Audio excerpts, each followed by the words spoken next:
अस्सलामुअलैकुम। आज के इस वीडियो में मैं आपको चैप्टर नंबर 14 के जो प्रॉब्लम रहते हैं वो समझाऊंगी। जैसे कि प्रॉब्लम नंबर 14 पॉइंट हम 3 से स्टार्ट करेंगे।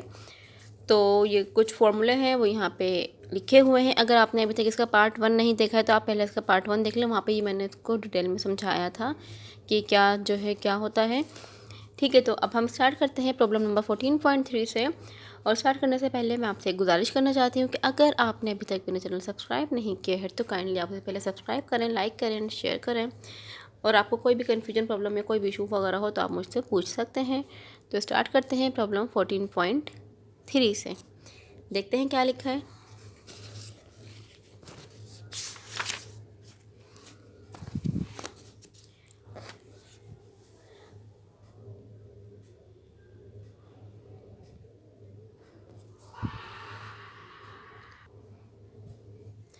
Light travels from air into water whose index of refraction is 1.33।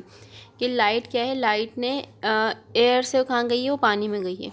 ठीक है, फ्रॉम एयर इनटू वाटर, उसका मतलब हमें रिफ्रैक्टिव इंडेक्स बता दिया है कि जो लाइट है वो पानी से कहाँ, वो हवा से कहाँ गई है, वो पानी में गई है। If the angle of incidence is 40 degree, कि अगर उसका एंगल ऑफ इंसिडेंस कितना है, हमारे पास 40 डिग्री है, तो what is the angle of refraction.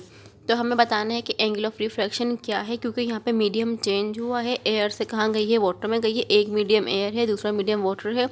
और जब भी कभी लाइट जो है मतलब एक मीडियम से दूसरी मीडियम में जाती है तो हम कहते हैं यहाँ पे क्या हुआ है, रिफ्रैक्शन हुआ है। तो हमें एंगल ऑफ इंसिडेंट मालूम है जो कि है 40 डिग्री, और हमें एंगल ऑफ रिफ्रैक्शन फाइंड करना है। और जबकि हमें रिफ्रैक्टिव इंडेक्स 1.33 गिवन है। तो आइए इसका डेटा बनाते हैं और इसको सॉल्व करते हैं।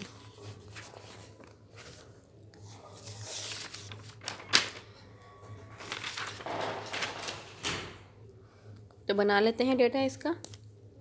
हमें क्या गिवन है, हमारा रिफ्रैक्टिव इंडेक्स गिवन है। ठीक है, रिफ्रैक्टिव इंडेक्स को हम एन से डिनोट करते हैं। तो यहाँ पे मैं लिख देती हूँ रिफ्रैक्टिव इंडेक्स। एन कितना गिवन है, 1.33। और हमें एंगल ऑफ इंसिडेंस गिवन है कितना, 40 डिग्री। तो यहाँ पे हम लिख देंगे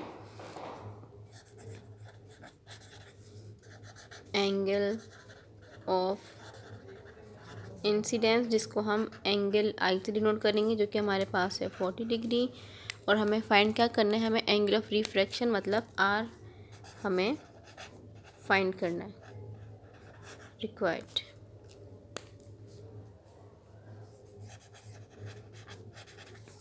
एंगल ऑफ रिफ्रैक्शन मतलब एंगल आर हमें क्या करना है, फाइंड करना है।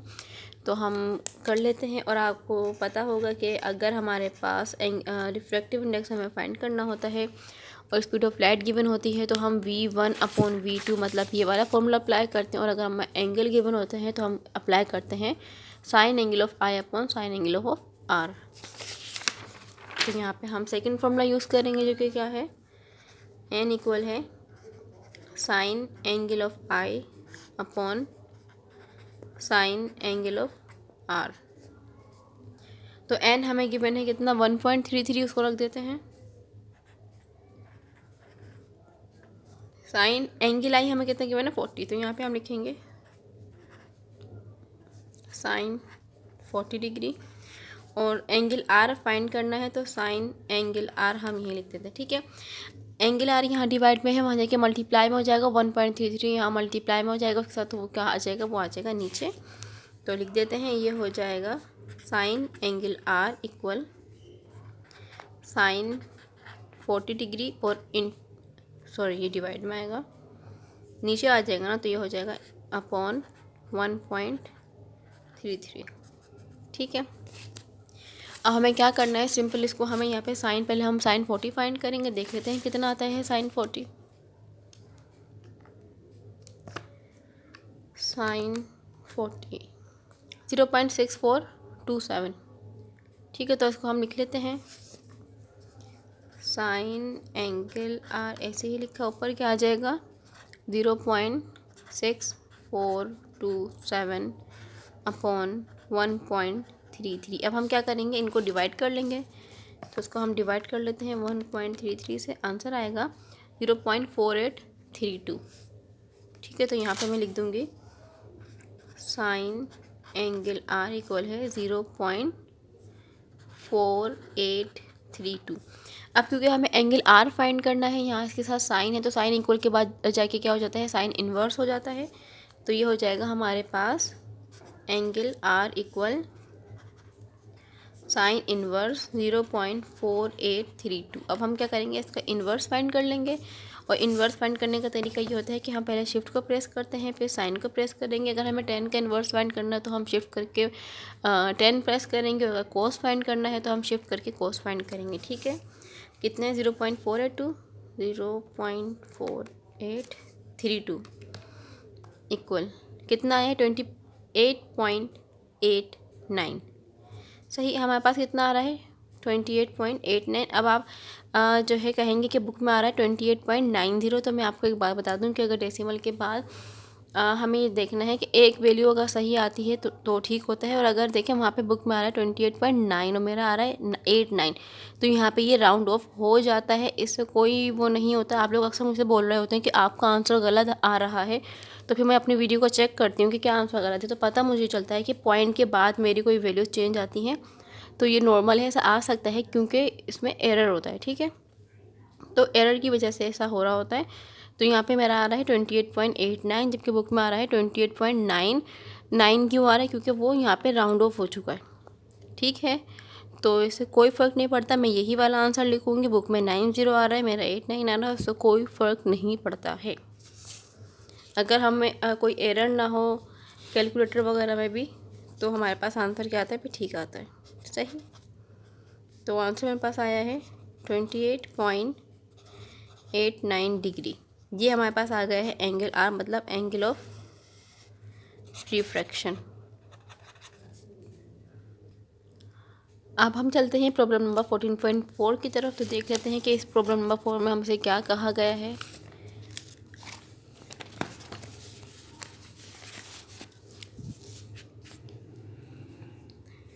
The focal length of a convex lens is 10 centimetre. कि हमें क्या गिवन है, हमें कॉन्वेक्स लेंस की फोकल लेंथ हमें गिवन है कितनी, 10 centimetre.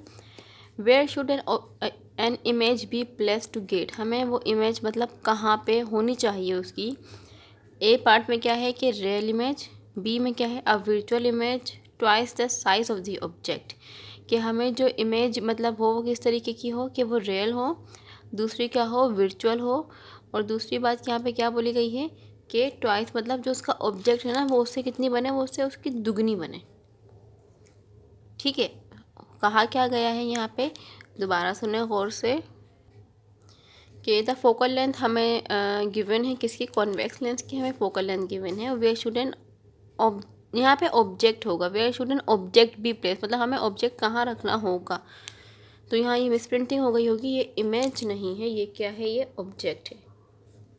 Where should an object be place, मतलब कि हमें उस ऑब्जेक्ट को कहाँ रखना चाहिए ताकि हमें क्या मिले, ए पार्ट में रियल इमेज मिले, दूसरे में क्या मिले, वर्चुअल इमेज मिले, twice the size of the object. मतलब कि जो ऑब्जेक्ट हमने रखा है उसका जो साइज मतलब जो इमेज का जो साइज़ है वो क्या हो, वो दुगना हो। जो ऑब्जेक्ट हमने रखा है उसके दुगने साइज़ पर, मतलब उसका डबल, उसका जो है इमेज हमें जो मिल रही होगी वो हमें दुगनी होनी चाहिए। मतलब अगर ऑब्जेक्ट हमारा 2 सेंटीमीटर का है तो इमेज जो है वो 4 सेंटीमीटर का होना चाहिए। ठीक है, तो हम इसका डेटा बना लेते हैं। फोकल लेंथ हमें गिवन है, दुगना कहा है ट्वाइस द साइज, मतलब हमें मैग्नीफिकेशन यहाँ गिवन है और हमें पी फाइंड करना है दो कंडीशन में, एक में जब कि इमेज रियल हो और एक जब रियल जो है वो इमेज जो है वर्चुअल हो।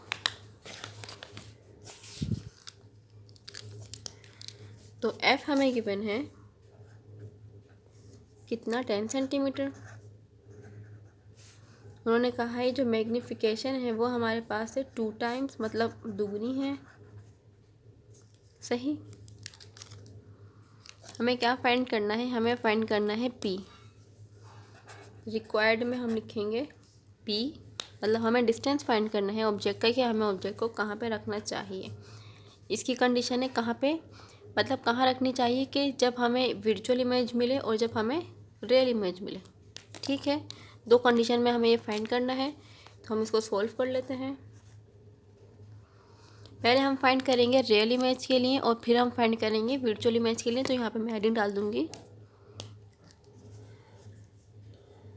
कि ए पार्ट में हमसे क्या कहा गया है, फॉर रियल इमेज। मतलब ये काम जो हम कर रहे हैं वो रियल इमेज के लिए कर रहे हैं, ठीक है। जब हम रियल इमेज के लिए करेंगे तो यहाँ पे आ जाएगा हमारे पास एम, मतलब मैग्नीफिकेशन का फॉर्मूला क्या होता है, एम इक्वल होता है क्यू अपॉन पी के।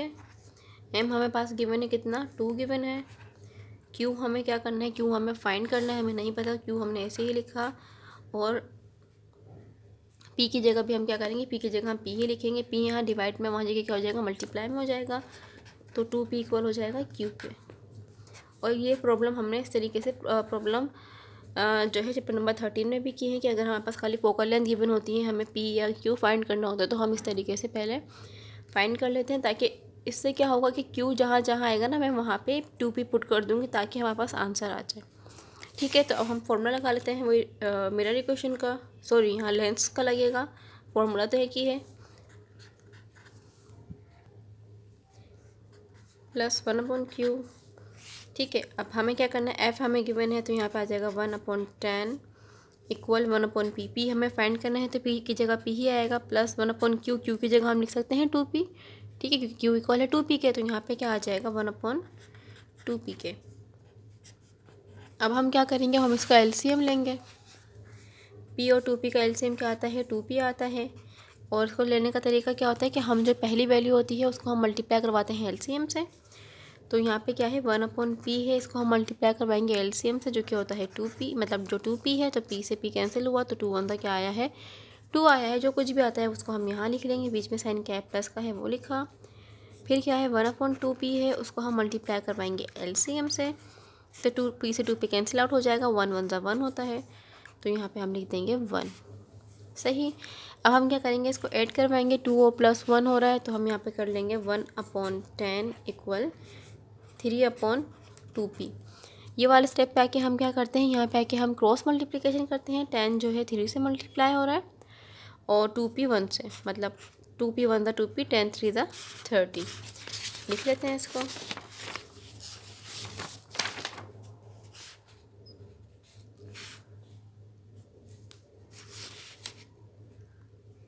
तो यहाँ पे मैं लिख देती हूँ 2p 1 सा कितना होता है, 2p इक्वल 10 3 दा 30। क्योंकि हमें p फाइंड करना है, 2 यहाँ मल्टीप्लाई में वहाँ के क्या हो जाएगा, डिवाइड हो जाएगा, तो p इक्वल हो जाएगा 30/2 के। ये से कैंसिल होगा तो p इक्वल आ जाएगा 15 सेंटीमीटर। मतलब ये है कि अगर हमें रियल इमेज चाहिए तो हमें ऑब्जेक्ट को 15 सेंटीमीटर पर रखना पड़ेगा, ठीक है। अब हम क्या करेंगे, अब हम यही सारा काम करेंगे वर्चुअल इमेज के लिए। तो यहाँ पे मैं हेडिंग लिखूँगी, मतलब हम ये बी पार्ट के लिए काम करें तो लिख दूँगी फॉर वर्चुअल इमेज। तो यहाँ पे आ जाएगा फॉर वर्चुअल इमेज की। अगर हमें वर्चुअल इमेज चाहिए तो क्या होगा, ठीक है। और आपको ये बात पता है कि अगर वर्चुअल इमेज होती है तो हम क्यू हमेशा नेगेटिव में लेते हैं, या क्यू हमेशा नेगेटिव में होता है तो वर्चुअल इमेज बनती है। तो हमें यहाँ पे क्या करना पड़ेगा, यहाँ पे मैं लिखूँगी मैग्नीफिकेशन का फॉर्मूला। मैग्नीफिकेशन होता है Q/P के। अब क्योंकि हमें वर्चुअल इमेज चाहिए तो इस वजह से यहाँ पर जो Q है वो माइनस में होगा, क्योंकि अगर Q माइनस में होता है तो ही हमें वर्चुअल इमेज बनती है, ये बात आपको पता होनी चाहिए। तो अब हमें वर्चुअल इमेज बनानी है, इसी वजह से हमने Q को माइनस में लिया है, सही। मैग्नीफिकेशन कितनी है, 2 है हमारे पास, माइनस का Q/P। P यहाँ डिवाइड में, वहाँ देखिए क्या हो जाएगा मल्टीप्लाई में, तो ये हो जाएगा 2p इक्वल है माइनस के Q का। माइनस का जो साइन है वो यहाँ शिफ्ट हो जाएगा, ठीक है। तो हम उसको इस साइड पे शिफ्ट कर लेंगे, तो Q हमारे पास इक्वल हो जाएगा माइनस का 2p। इसका मतलब ये होगा कि जहाँ जहाँ Q लिखा होगा वहाँ वहाँ पे हम 2p पुट कर देंगे। अब हम लगा लेते हैं मिरर इक्वेशन। मिरर इक्वेशन क्या है, मैं बार बार मिरर इक्वेशन बोल रही हूँ क्योंकि अभी 13 के प्रॉब्लम करवाए थे, इस वजह से यहाँ पे हम करेंगे लेंस इक्वेशन या लेंस फार्मूला, क्योंकि यहाँ पे हमने मिरर यूज़ नहीं किया है बल्कि लेंस यूज़ किया है। फार्मूला दोनों का एक ही है, वैल्यूज़ सब एक ही है, वहाँ भी यही था यहाँ भी यही है। बस फ़र्क इतना है कि चैप्टर नंबर 13 में हमने मिरर यूज़ किया है, 14 में हमने लेंस यूज़ किया है, ठीक है। 1/f इक्वल है 1/p प्लस 1/q। और जो p वाली जो प्रॉब्लम है ये भी बिल्कुल उसी की तरीके से है, बस यहाँ पे फ़र्क है, जो वहाँ कॉनकेव का था वो यहाँ कॉन्वेक्स लेंस का है, जो वहाँ कॉन्वेक्स मिरर का था वो यहाँ कॉनकेव उसका है, लेंस का। शायद उल्टा बोल दिया, पता नहीं। तो यहाँ पे इसकी वैल्यूज़ को हम पुट कर लेते हैं। f की जगह क्या आ जाएगा, f हमें गिवन है 10, तो यहाँ पे आ जाएगा 1/10। p हमें फाइंड करना है, हमने ऐसे ही लिखा, यहाँ पे आएगा प्लस का साइन 1/q। q की जगह हम लिखेंगे माइनस का 2p।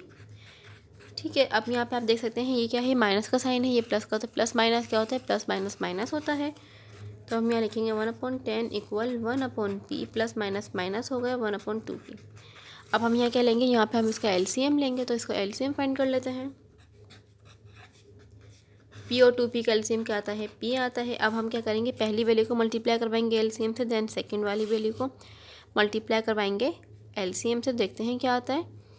तो यहाँ पे क्या आ जाएगा, ये हो जाएगा 1/p multiply by LCM. LCM क्या है, 2p है, तो 2p से मल्टीप्लाई करवाएंगे तो क्या होगा, p से p कैंसिल होगा, 2 1 जा 2, तो 2 यहाँ पे आ जाएगा। सही, बीच में साइन माइनस का था तो हमने यहाँ माइनस लगाया। फिर क्या है 1/2p, तो 1/2p मल्टीप्लाई बाय एलसीएम, तो 2p से 2p कैंसिल हुआ, 1 1 जा क्या होता है, 1 होता है, तो यहाँ पे क्या आ जाएगा, 1 आ जाएगा। इसको हम क्या करेंगे, अब हम यहाँ पे इसको माइनस करेंगे, 2 - 1 क्या होता है,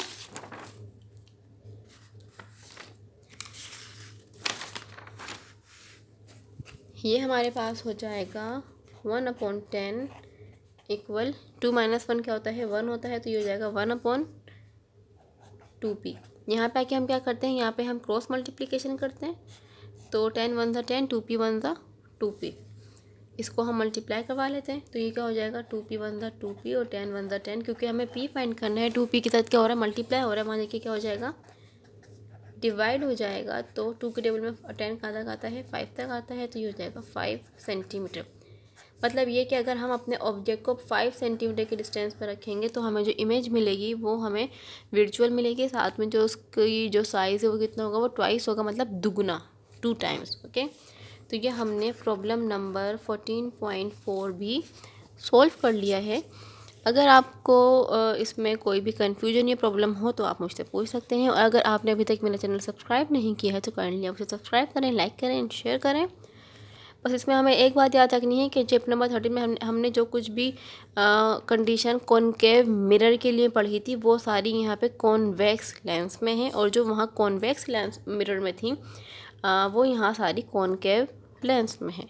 चैप्टर नंबर 13 हमने मिरर के बारे में पढ़ा था, 14 में हम लेंसेज के बारे में पढ़ते हैं। तो अब हम जो है बाकी जितने भी प्रॉब्लम है उस इंशाल्लाह मैं उसको नेक्स्ट वीडियो में आपको समझाऊंगी। अपना ख्याल रखें, अल्लाह हाफ़िज़।